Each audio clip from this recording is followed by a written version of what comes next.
Alors, je sais que pour la seconde édition cette année, tu parraines la fierté littéraire. Alors, est-ce que tu veux nous en parler? Oui, alors c'est la deuxième édition de la Fierté littéraire. L'an dernier, c'était parti tout petit. Il y avait quelques bénévoles avec très peu d'argent et on a fait un festival littéraire qui a bien fonctionné. Je vous dirais, quand j'étais partout, pour nos 4 soirées littéraires, il y avait comme 200 personnes qui sont venues. Avec tout ça, on s'est dit peut-être que ça serait bien d'élargir, voir si on peut faire quelque chose d'un petit peu plus gros.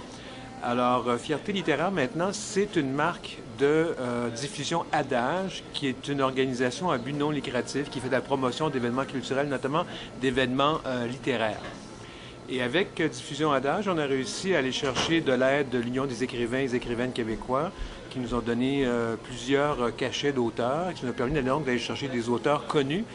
Cette année, donc, notre invité d'honneur, c'est Michel Tremblay. C'est quand même pas rien. C'est une figure de proue dans la littérature québécoise, mais aussi qui a été un des premiers à aborder le thème de l'homosexualité dans ses romans et qui a même fait une série qui s'appelle Le Gai Savoir. Et Michel a accepté de participer à la Fierté littéraire. Il sera là donc le soir, qui est le jeudi soir, et on a dû prendre une salle plus grande pour être certain d'avoir assez de place, qui est la Cinémathèque québécoise. Alors cette année aussi, on a réussi à avoir une subvention du Conseil des arts et des lettres du Québec qui va nous aider à étendre nos activités. Parce que Fierté littéraire, ça se déroule pendant la Fierté Montréal, mais on aimerait aussi avoir une activité ou deux pendant la fête Arc-en-Ciel à Québec. Parce qu'il faut dire, Mario, que la littérature à thématique gay, elle est difficile à trouver, difficile à connaître. Nos auteurs ne sont pas connus. Alors, à Québec, il y a quand même un grand bassin aussi des gens qui aimeraient nous lire, nous comprendre, nous connaître. Alors, c'est un peu ça l'idée. Donc, je vous dis, cette année, c'est une grosse organisation. On a beaucoup de bénévoles, beaucoup de gens qui sont avec nous et on espère que ça va donner à tout ce phénomène de fierté. Non pas que c'est pas mal d'aller voir, d'aller danser, d'aller s'amuser, mais je pense que notre communauté a beaucoup à offrir et c'est un aspect qui manquait. Alors maintenant, on fait un micro ouvert, on fait des rencontres d'auteurs. On a quand même une dizaine d'auteurs qu'on va connaître cette année. Et je pense que c'est une belle activité. C'est une activité qui ne s'adresse pas uniquement aux membres de la communauté LGBTQ, etc. C'est une activité qui est pour tout le monde. Parce que autant on veut faire connaître notre littérature, nos auteurs de la communauté à la communauté, on veut aussi qu'ils soient connus au reste du monde. Parce que ce qu'on écrit finalement, mis à part le fait que beaucoup de nos personnages sont gays, ce que l'on écrit, ce sont des thématiques qui rejoignent tout le monde. La peur d'être seul, la peur de mourir, la peur de ne pas être aimé, la peur d'être malade, le vouloir être heureux dans la vie, ce sont des thèmes universels.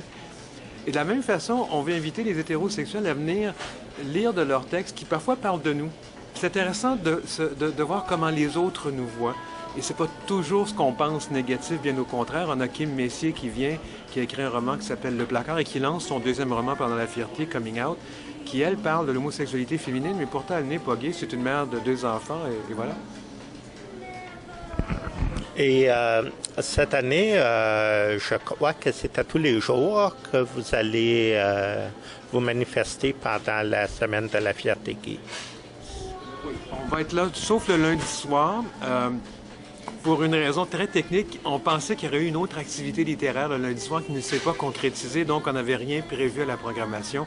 Je vous dis d'ores et déjà qu'en 2014, on va avoir lundi, mardi, mercredi, jeudi, vendredi et samedi. Donc on est là, les grandes journées. Évidemment, on va aller voir le défilé le samedi et faire la fête. Mais donc cette année, on est mardi, qui est un micro ouvert. C'est un concept que j'aime beaucoup en passant. Je n'en ai pas parlé tout à l'heure, mais le micro ouvert, on demande aux gens de venir lire sur le thème Chassé-croisé, qui est le thème de notre édition cette année, dans un contexte LGBT. Chassé-croisé, nous, on l'utilise pour parler des auteurs hétéros qui écrivent sur des thématiques gays et vice-versa, des auteurs gays qui écrivent des thématiques hétéros. Et on l'utilise aussi pour la traduction. Le vendredi, c'est une table ronde sur est-ce qu'il faut être gay pour traduire des écrits gays? et vice-versa. Est-ce qu'on peut être gay et traduire autre chose?